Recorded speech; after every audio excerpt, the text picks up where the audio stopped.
नमस्कार, प्रणाम, मैं इंदल सर। प्यारे दोस्तों, आज की इस वीडियो के माध्यम से हम आपको बताने वाले हैं मानव मस्तिष्क के बारे में, ह्यूमन ब्रेन के बारे में। तो आइए कॉपी कलम लेके आप तैयार हो जाइए और देखते हैं मानव मस्तिष्क के बारे में पूरा डिटेल्स आज इस वीडियो के माध्यम से। प्यारे दोस्तों, आप क्वेश्चन देख रहे हैं मानव मस्तिष्क के बारे में वर्णन करें, यानी इस वीडियो के माध्यम से आज हम मानव मस्तिष्क के बारे में समझाने वाले हैं। तो देखिए आंसर में हमने दे दिया, हेडिंग मार दिया है मानव मस्तिष्क। तो देखिए लिखा है हमने बड़ी सुंदर सी भाषा में, अपनी भाषा में लिखा हुआ, मानव मस्तिष्क एक अत्यंत महत्वपूर्ण कोमल अंग है। यानी ब्रेन जो है ना, बड़ी कोमल अंग है। यानी आप लिख सकते हैं मानव मस्तिष्क एक अत्यंत महत्वपूर्ण कोमल अंग है। तंत्रिका तंत्र के द्वारा शरीर की क्रियाओं के नियंत्रण और समन्वय में सबसे महत्वपूर्ण भूमिका मस्तिष्क की होती है। मतलब तंत्रिका तंत्र जो शरीर की सबसे बड़ी कोशिका होती है, उसमें उसकी क्रिया में नियंत्रण और समन्वय की काम जो होती है, उसमें मस्तिष्क की अहम भूमिका होती है। यानी सबसे ज्यादा भूमिका मस्तिष्क की ही होती है तंत्रिका तंत्र के द्वारा शरीर की क्रियाओं का नियंत्रण करने में। फिर हमने लिखा है यहाँ पे कि मस्तिष्क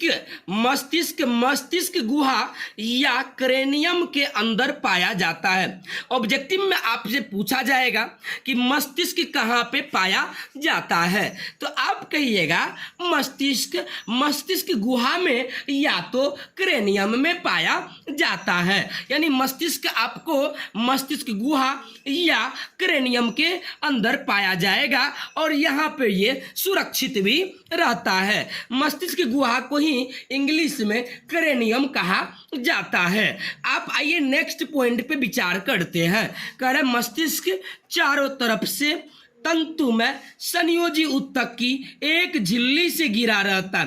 तंतुमय संयोजी ऊतक कहने का मतलब हुआ कि ऐसा ऊतक, मतलब जिसको आप नमड़ाइएगा ना, जोंक देखे होंगे आप लोग, धन रोपनी में तो जोंक लटका ही होगा आप लोगों को, लटका होगा तो छोड़ा तो होगा नहीं, और देखते नमड़ाते होंगे धीरे धीरे वो और सटते जाता होगा। तो मतलब समझ जाइएगा आप, वही तंतुमय ऊतक है। मतलब उसी टाइप का, जैसे आप चिलगम तो खाते होंगे, उसको जब नमड़ाते हैं तो धीरे धीरे नमड़ता है। तो मस्तिष्क चारों तरफ से तंतुमय संयोजी ऊतक की एक झिल्ली से घिरा रहता है। घिरा मतलब जानते हैं ना, बंद रहता है। अब घिरा का मतलब खीरा नहीं समझिएगा, और गर्मी की मौसम में आप खाने ना लगिएगा।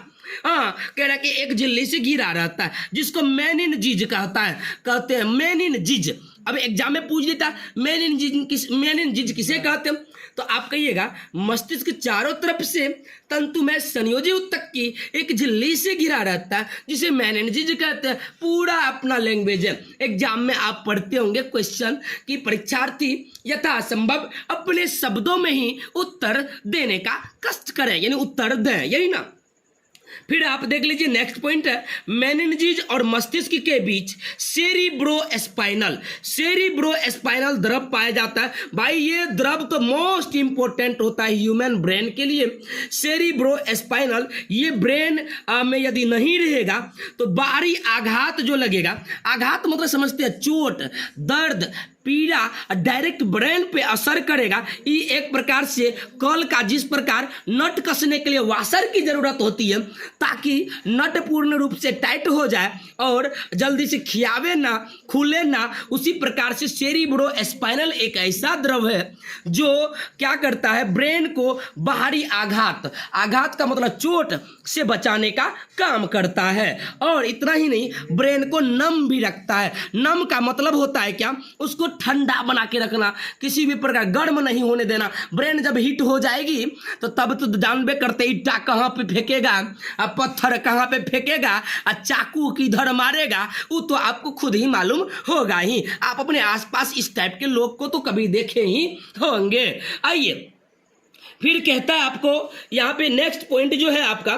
मनुष्य का मस्तिष्क अन्य जीवों से अधिक जटिल और विकसित होता है। अन्य जीव मान लीजिए बकरी से तो हम लोग जरूर ज्यादा सोचते हैं, कुत्ता से तो हम लोग जरूर ज्यादा सोचते हैं, हाथी से तो जरूर ज्यादा सोचते हैं। अरे भाई हाथी तो बड़े न होगी अपना लोग से, लेकिन हम लोग तो उससे छोटे हैं लेकिन उसको कंट्रोल तो कर रहे हैं भैया, तो ब्रेन तो उससे ज्यादा डेवलप है ना हमरा लोग का। हाँ, जटिल और विकसित होता है। मनुष्य के मस्तिष्क का औसत आयतन आप लोग लिखते जाना माय डियर, पूरा अपना लैंग्वेज में, किसी गाइड बुक में सेम लैंग्वेज आपसे मिलने वाला नहीं है। मनुष्य के मस्तिष्क का औसत आयतन 1650 एम, समझते हैं ना, एम से मौसी नहीं होता है, एम मतलब होता है मिली, एल से हुआ लीटर, यानी 1650 मिलीलीटर ब्रेन का आयतन होता है। फिर नेक्स्ट पॉइंट में आप देखिएगा, ऑब्जेक्टिव तो गारंटी है पूछ ले जाएगा भैया, इसलिए आप भैया दैया जो भी है आप इनको फ्रेश से लिख लीजिएगा और फिर कर ही लीजिएगा। मनुष्य के मस्तिष्क का औसत भार, भार समझते हैं, वजन जो होता है ना वो 1.5 kg होता है, यानी 1500 ग्राम आप कह सकते हैं या 1.5 kg कह सकते हैं।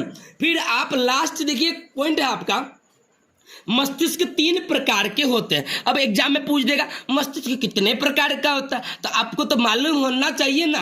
तो मस्तिष्क होता है 3 प्रकार का, एक होता है अग्र मस्तिष्क, आगे वाला मस्तिष्क, एक होता है मध्य मस्तिष्क यानी बीच वाला मस्तिष्क, एक होता है पश्चिम मस्तिष्क यानी पीछे वाला मस्तिष्क। इस तीनों के बारे में नेक्स्ट वीडियो में हम पूरा विस्तार पूर्वक चर्चा करेंगे।